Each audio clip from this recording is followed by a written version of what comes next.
Yo tout le monde, c'est Julien Phasmaniac, j'espère que vous allez bien. Écoutez, moi ça va nickel par ce soleil si chaleureux et par cette très très belle journée. Alors on a du soleil mais il fait très très froid dans le nord. D'ailleurs il y a un ours blanc qui vient de passer, salut. Voilà, donc bon, on va pas se plaindre, il y a déjà du soleil, donc ça fait quand même plaisir. Alors on se retrouve aujourd'hui pour le suivi d'élevage du mois de septembre. Est-ce que vous êtes prêts? Vous êtes prêts? Ok, on y va, c'est parti. Alors ici, les Thyracoidea biceps zebra, hein, vous commencez à connaître. Voilà, donc tout se passe très très bien. Alors pour ceux qui... Hop, une araignée, toi t'es morte. Pour ceux qui connaissent pas cette espèce-là ou qui connaissent pas mes vidéos, vous avez une espèce de Thyracoidea normale. Et vous avez ce que j'appelle zebra ou les tatoués. Alors, s'ils veulent bien se montrer, donc voilà. Donc, vous voyez, c'est en fait les mêmes. C'est des Thyracoidea biceps, tout simplement, mais avec des tatouages sur le dos. Et c'est super sympa à élever. J'aurai cette espèce-là. Je présenterai en expo l'espèce à la bourse d'Éco d'œuvre. On en reparlera tout à l'heure de la bourse d'Éco d'œuvre. Donc pour tous ceux qui voudraient voir l'espèce, tout simplement, vous pourrez venir à mon stand. Il n'y a pas de souci particulier. Et je vendrai aussi également des œufs. Voilà, donc si ça intéresse, n'hésitez surtout pas. Et ça se passe très très bien. Donc une espèce qui est très facile à élever. Très franchement, il n'y a aucune complication, hein, vraiment, c'est très très simple à élever, donc pour tous ceux qui voudraient se lancer dans cette espèce-là, n'hésitez pas.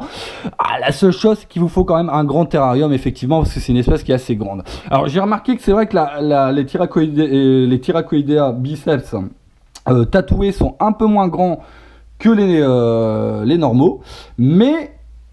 Voilà, quand même, ils ont une certaine longueur, donc il vous faut quand même un beau terrain. J'irais minimum un 45, hein, vraiment minimum. Hein. Allez, on va passer à côté. Alors ici, c'est le petit terrarium mélange. Donc, vous avez de l'Extatosoma charatum, ça se passe super bien d'ailleurs. Hein, je suis assez étonné. Vous voyez.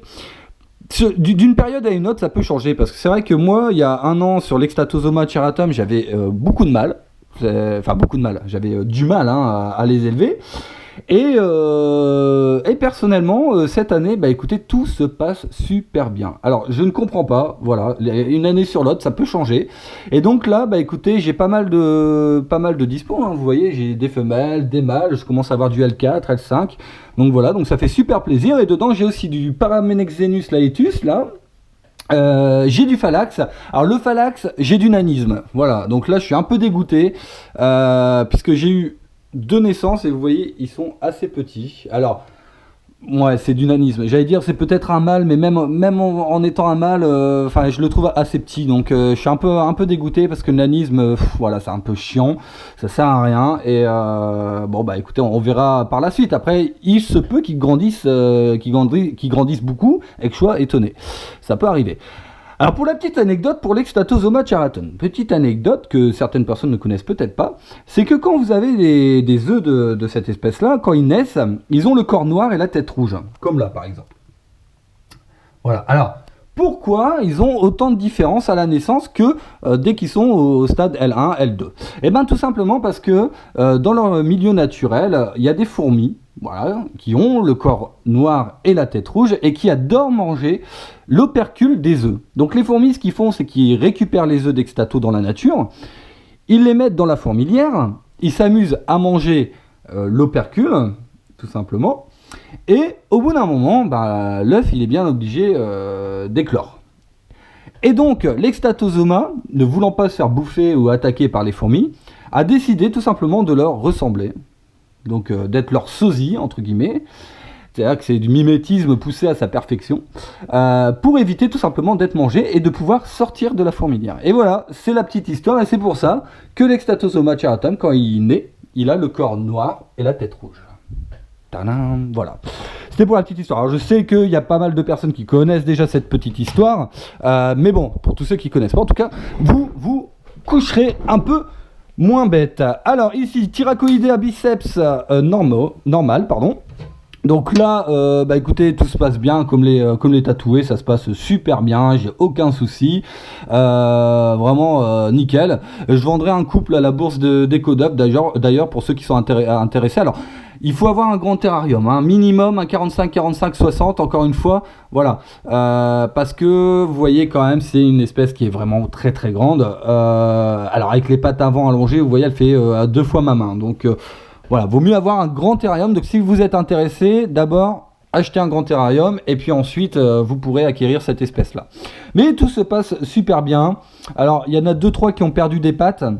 Je pense que c'est avec la vieillesse, voilà, tout simplement. Et bah écoutez, ça pond beaucoup, hein, ils pondent beaucoup, donc il n'y a pas de souci à ce niveau-là. Je pense que j'aurai des descendants. Alors vous voyez qu'il n'y a plus beaucoup de ronces. Alors c'est normal, je les change demain. Alors vous inquiétez pas, hein, ça peut arriver. Voilà. De toute façon, ça arrive, ça n'a pas le choix, ils le mangent, donc voilà. Donc je les changerai demain.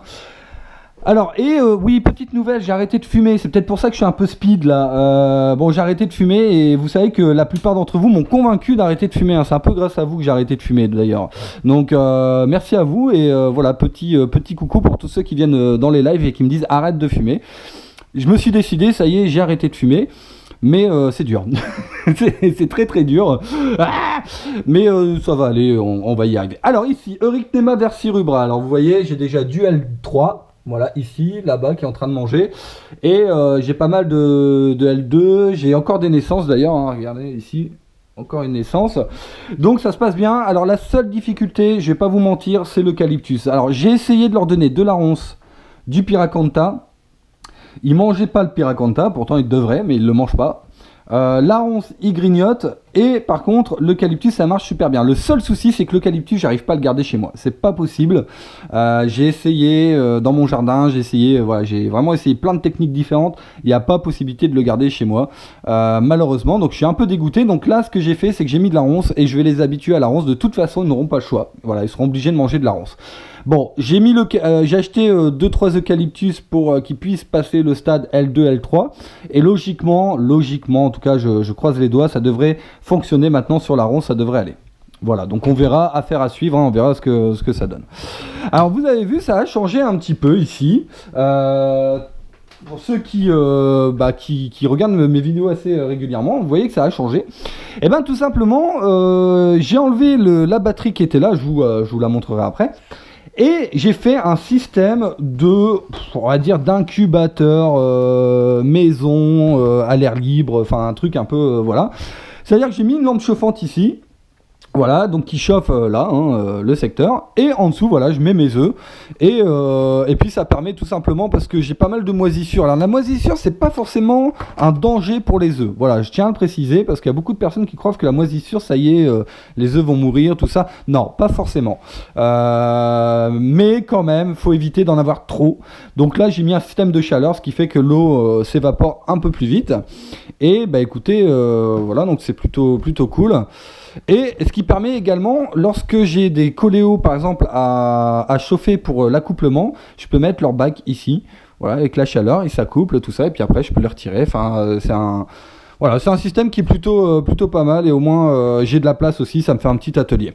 Alors ici j'ai fait des souches de droseau. Voilà, j'ai fait quelques souches de droseau, donc ça se passe bien, hein, je commence à avoir des petits asticots, donc c'est nickel. Alors hop, j'ai juste rangé ici. Voilà, vous voyez les droseaux ici, hein, j'en ai pas mal. Donc ça c'est pour les petites menthes. Ici l'incubateur des Zolarches miliaris. Donc voilà, avec les œufs. Alors on verra ce que ça donne, je suis pas sûr du coup, hein. Personnellement je suis pas sûr d'avoir des naissances. Mais bon, on verra bien. Et ici, donc je voulais vous montrer Xylotrupes Gideon, puisqu'il est sorti de sa pupe. Voilà, donc je vais vous le montrer. Hop. Voilà, donc ici un beau petit mâle. Voilà, donc avec un petit défaut au niveau du dessus, mais bon, c'est pas trop gênant. Et en tout, donc j'ai 2 mâles et 3 femelles.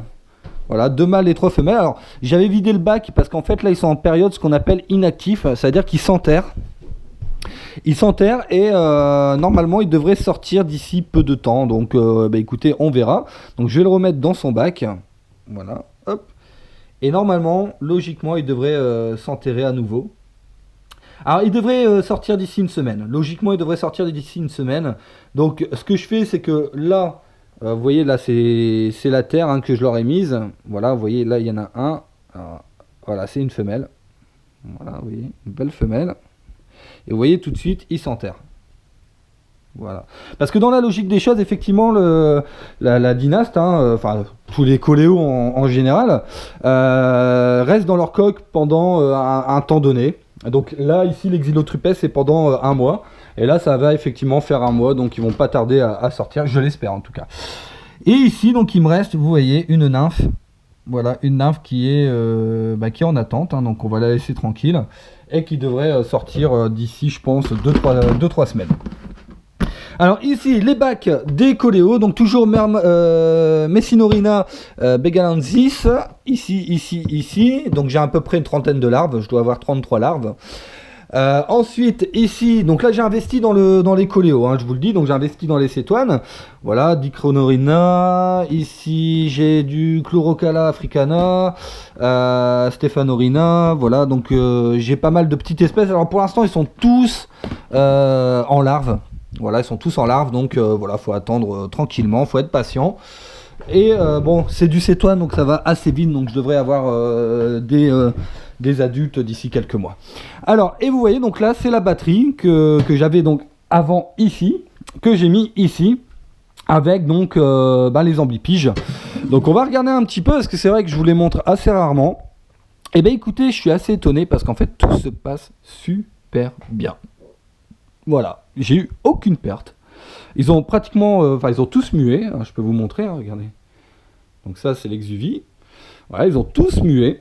Donc ça fait plaisir. Et ils mangent, ils font leur petite vie. Enfin, tout se passe vraiment très très bien. Alors, je vais essayer de vous trouver, si je la trouve. Alors, je sais plus. Elle est où? Ah, elle est là. Voilà. Donc vous voyez, celle-ci a mué il y a peu de temps, hein, parce que vous voyez qu'elle est fort noire. Voilà, et tout se passe bien. Alors c'est vraiment inoffensif, hein. Franchement c'est inoffensif. Je les prends souvent, je les prends sur ma main de temps en temps, et c'est vrai que il n'y a pas de problème particulier, hein. Vraiment, voilà, c'est inoffensif. Alors après ils sont jeunes, voilà, faut voir après en grandissant ce que ça donne. Voilà, donc pour les amblipiges, tout se passe vraiment bien, aucune perte. Ici on passe au Marmasoidea SP4 chaîne. Et bah écoutez, vous voyez, hein, j'ai vraiment beaucoup de dispo.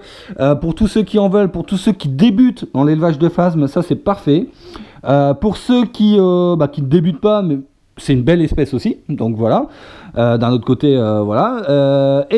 C'est disponible donc sur mon site ebugs.fr, ebugz.fr. Voilà, pour tous ceux qui sont intéressés, n'hésitez pas à faire un petit tour. Voilà, vous avez des dispos, et là ça se passe super bien, pareil, hein, voilà, bon, c'est une espèce qui est vraiment simple à élever, hein, vraiment, hein, vous le savez, pour ceux qui suivent mes vidéos, il n'y a jamais eu de soucis. Alors ici, la petite Philium bambata, et bah écoutez, ça se passe très très bien aussi également. Donc vous voyez qu'elle est bien, là, elle fait sa petite vie, pépère. Et donc elle me pond beaucoup d'œufs, hein, énormément d'œufs, donc je devrais avoir vraiment énormément de naissances. J'en prendrai. Alors ce qui est marrant avec ces œufs là, c'est que les œufs sont violets. Voilà, c'est plutôt marrant. Alors je sais pas si on va bien le voir. Bref, celui-là on le verra pas trop. Mais quand ils sont pas à l'humidité en fait, parce que dès qu'ils sont à l'humidité, ils prennent une couleur plutôt marron foncé. Mais lorsqu'ils sont pas à l'humidité, lorsqu'elles pondent en fait, dès qu'elles pondent, les œufs sont violets. Donc c'est plutôt marrant. Et voilà, c'est une belle espèce, et qui est plutôt vivace, et en tout cas moi je la réussis pas mal. Allez, on va passer ici au Cnemidophyllum citrifolium. Et ben écoutez, que dire, ça se passe super bien également. Vous voyez, ça grandit vraiment bien. Celle-ci a mué ce matin. Alors on commence à voir les petites élytres. Hop, on commence à voir les petites élytres. Je sais pas si vous allez les voir, les petits ronds.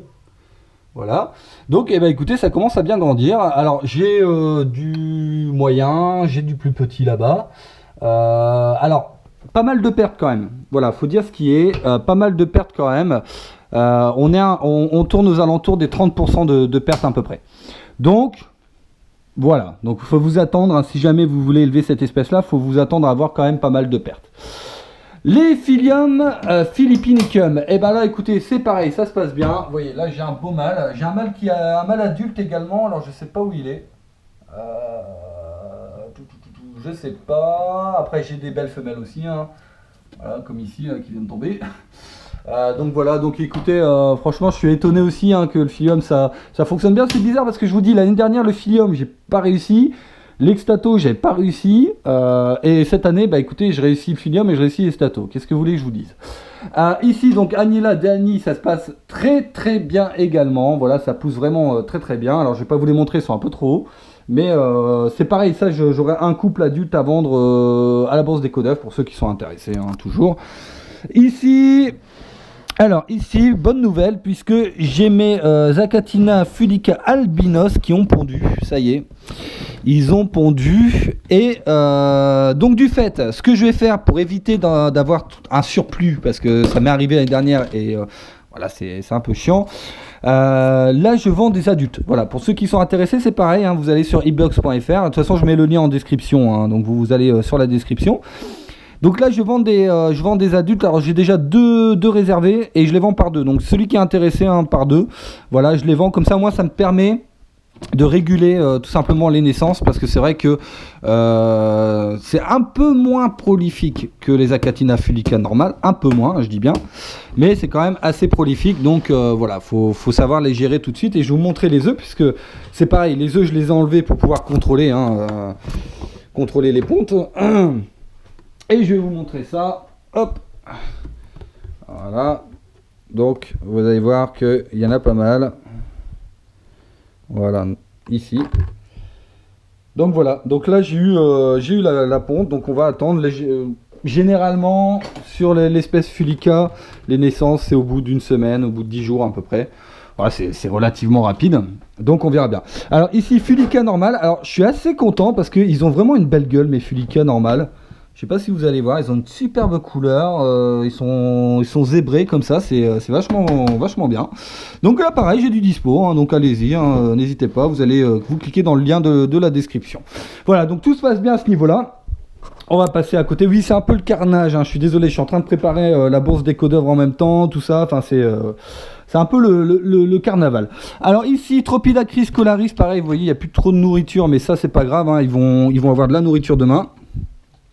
Et ben écoutez, là ça se passe pareil, ça se passe super bien, c'est super vivace, ça vit longtemps. Ça vit longtemps parce que j'ai eu une perte, et encore la perte que j'ai eue, je me demande si elle s'est pas noyée ou s'il n'y a pas eu un problème avec l'eau. Voilà, sinon ça se passe bien, il y a des accouplements, ils pondent leurs œufs, enfin leur œutec, voilà, tout se passe nickel. Donc affaire à suivre, hein, pareil là-dessus. Alors on va passer ici donc aux menthes, Strodomantis lineola, voilà, on va y arriver. Donc là j'avais fait un petit tuto, c'est la vidéo d'avant, hein, vous voyez, un petit tuto pour les bacs, pour pouvoir les confiner, et tout se passe super bien, vous voyez que ils ont mué, hein, vous voyez, donc ça se passe vraiment relativement bien. Voilà, donc pas de soucis particuliers. Donc là ils mangent encore du droso, mais je vais pas tarder à passer au grillon. Alors à côté ici, on est sur les Necrocyanulipes. Donc là pareil, ça pousse bien. Alors le seul souci, vous voyez, j'ai fait un système un peu à MacGyver, hein, pour qu'ils puissent avoir un peu d'air, parce que j'ai acheté ce terrarium là, mais il n'y avait pas d'aération, et je pense que c'est trop humide. Personnellement, je pense que c'est vraiment trop humide, parce qu'il y en a pas mal qui ont perdu des pattes. Donc c'est un peu chiant, et voilà, donc trop humide. Donc là je vais devoir les changer de terrarium. On passe à côté rapidement avec les Mélophasma. Donc là écoutez, ça se passe vraiment très bien, pas de soucis particuliers, ça mange beaucoup, cette espèce là mange beaucoup. Et là c'est pareil, hein, j'ai un couple de dispo, donc pareil, je vous mets le lien dans la description. Ici les amblipiges, donc là les diadémas, ça se passe relativement bien aussi. Voilà, j'ai pas de soucis particuliers, je peux vous montrer si vous voulez. Hop, si je la trouve, mais je la trouve pas. Ouais, elle est là, vous voyez. Donc ça pousse bien, en plus elle est bien grosse, à mon avis, à manger il n'y a pas longtemps.